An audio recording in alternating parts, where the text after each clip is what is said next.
दोस्तों, जिस IT sector को लोग खारिज कर रहे थे, उसी ने दलाल स्ट्रीट पर सबसे बड़ा धमाका कर दिया है। जहां कुछ समय पहले तक एआई यानी कि आर्टिफिशियल इंटेलिजेंस के खतरे को लेकर आईटी शेयर में डर का माहौल था, वहीं अब गेम पूरी तरह पलट चुका है। इंडेक्स में तूफानी उछाल आया है और चुनिंदा शेयर तो 70% तक भाग चुके हैं। आखिर रातों रात ऐसा क्या बदला?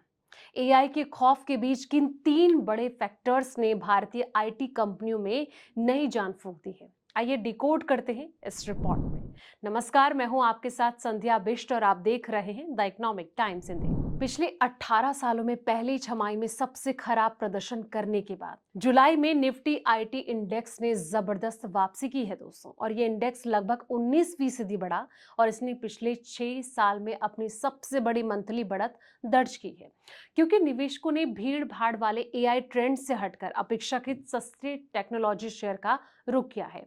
अब चीन में एडवांस चिप बनाने की दिशा में हो रही प्रगति के संकेतों के बीच सेमीकंडक्टर शेयर में बिकवाली तेज हो गई है।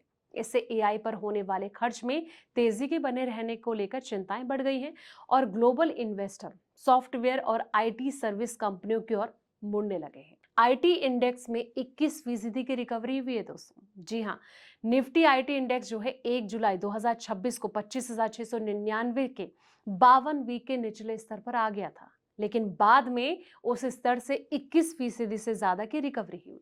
2026 की पहली छमाही में इंडेक्स में लगभग 31% की गिरावट के बाद पूरे सेक्टर में रिकवरी देखने को मिल रही है। 70% शेयर चढ़ चुके हैं। मिड कैप आईटी शेयर में ओरेकल फाइनेंशियल सर्विस अपने 52 वीक के निचले स्तर से 78% चढ़ा, जबकि सुबेक्स और रैमको सिस्टम में 75% की तेजी नजर आई। सी इन्फो सिस्टम और साथ ही सोनाटा सॉफ्टवेयर में 50% और टाटा टेक्नोलॉजी और साथ ही मास्टेक में 45% की तेजी जो है वो नजर आई है। लार्ज कैप आईटी शेयर की अगर बात करें तो दोस्तों, इसमें भी तेज उछाल देखने को मिल रहा है। लार्ज कैप आईटी शेयर में तेजी दिख रही है और एचसीएल टेक में 31%, टेक महिंद्रा की बात करें तो 28 और टीसीएस में 23%, इन्फोसिस में 16% और विप्रो में 10% की तेजी नजर आई है। आकर्षक वैल्यूएशन जो है वो बरकरार है। इसने रिकवरी में मदद दी है और जुलाई में निचले स्तर पर यह सेक्टर अपनी कमाई के लगभग 18 गुना पर ट्रेंड कर रहा था, जो कि इसलिए 5 साल के जो मीडियम वैल्यूएशन यानी कि कमाई का लगभग 27 गुना से ज्यादा कम था। और इससे इन्वेस्टर का भरोसा बढ़ा और वो वापस लौटने लगे, क्योंकि तिमाही नतीजे जो हैं उम्मीद से बेहतर रहे हैं।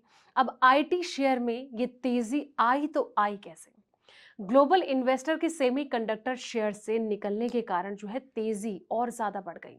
दक्षिण कोरिया के कोस्पी और जापान के निकेई में गिरावट के साथ फंड्स ने चिप हैवी पोजीशन कम की और सॉफ्टवेयर और आईटी सर्विस कंपनियों में अपना जो निवेश है वो बढ़ाना शुरू किया।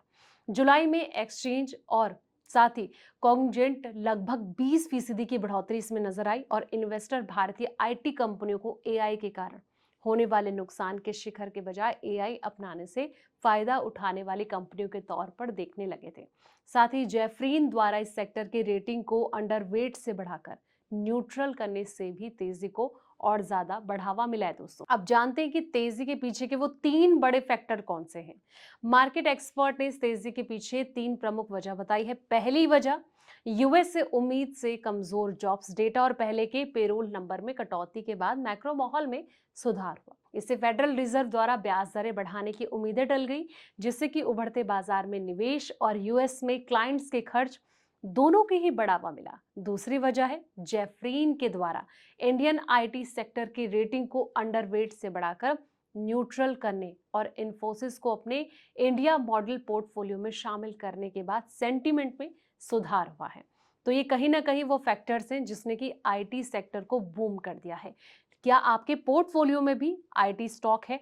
कमेंट सेक्शन में अपनी राय जरूर दें। और लेकिन जब भी आप ऐसे स्टॉक में दांव लगाएं तो एक बार अपने फाइनेंशियल एडवाइजर से जरूर सलाह मशवरा करें, ताकि आपके पोर्टफोलियो पर कोई भी गलत इंपैक्ट ना पड़े। दोस्तों, ये रिपोर्ट आपको कैसी लगी कमेंट बॉक्स में अपनी राय जरूर दें। फिलहाल इस वीडियो में इतना ही।